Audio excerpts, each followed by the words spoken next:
Suid-Afrika se volstruisbedryf is weer eens onder die soeklig.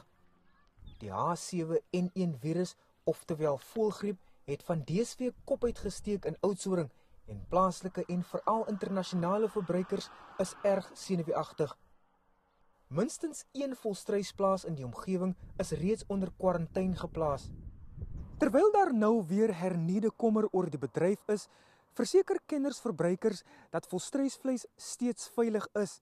Hulle is ook vol vertroue dat veral rou vleis eersdags weer na die oorseese mark uitgevoer gaan word. Die Suid-Afrikaanse volstruisbedryf het 'n lelike knou gekry met die uitbreking van voëlgriep in 2010.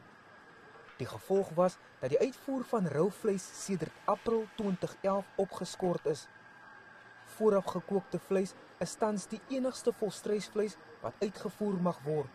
Enige volstruise wat na abattoir toe beweeg of volstruise wat van een plaas na 'n ander een beweeg word, moet voor die tyd getoets word om seker te maak dat daar geen gevalle teenwoordig is nie.